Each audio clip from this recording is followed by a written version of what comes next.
News headlines and tormenting tales of loss. This pretty much ruined my life. As man's best friend becomes a thief's biggest target, Ruby, leaving owners desperate and despondent. My heart is breaking because I don't know where he is. A Brussels Griffon taken from Cleveland. A Bichon named Snowball swiped in Lorraine. I would have more peace if I knew exactly what happened. An estimated 2 million pets are stolen each year, up 32% according to the American Kennel Club, but potentially much higher than that, because those numbers only reflect calls to the AKC and media reports. Dogs are stolen. It is a problem.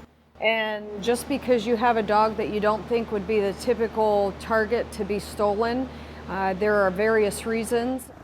From cruel intentions like dogfighting to more obvious motives. Find a cute little dog like this and turn it around on Craigslist for $50. Some excuses are downright absurd. A chick magnet. He thought it'd be a good idea to pick up girls with a pretty dog like that.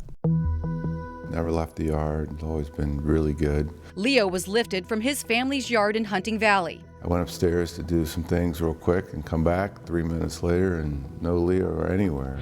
It's how most dogs disappear. A crime of opportunity, say the experts. Dognappers searching and stealing pets from the city to the suburbs, rural roads to fenced-in properties, from front porches to secured vehicles. Somebody can smash a window and get a dog before you know it. Kelly DeFriscia's seen it all as director of Columbus Dog Connection, a nonprofit animal rescue group that's co-authored legislation and provides low-cost spaying and neutering across Ohio. It is a problem. You just can't be too cautious. A tipster helped reunite Leo with his owners, but not everyone's as lucky. And not every thief is a stranger. I used to always look up to him, and this has really hurt.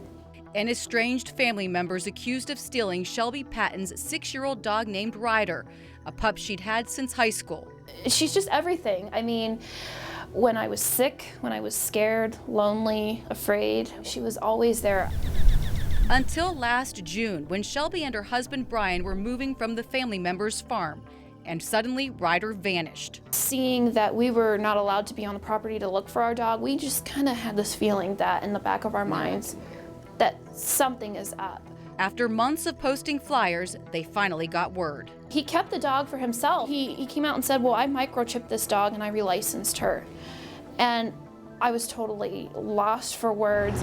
The criminal justice major took him to court in Wayne County back in November, presenting vet bills, pictures, and other evidence. But now, several months later, they're still waiting for a ruling and for Ryder. We have been nothing but a ball of stress and anxiety. Unfortunately, only about a quarter of the dogs stolen are ever reunited with their rightful owners. Just hope I get them back. It's just devastating. But you can reduce your risk. Definitely document that, Whether the dog is a rescue, purebred purchase, or a gift. so that you have some recourse if this ever becomes problematic. In fact, Kelly says keep all records and maintain licensing. Microchipping and/or pet tattoos are also helpful.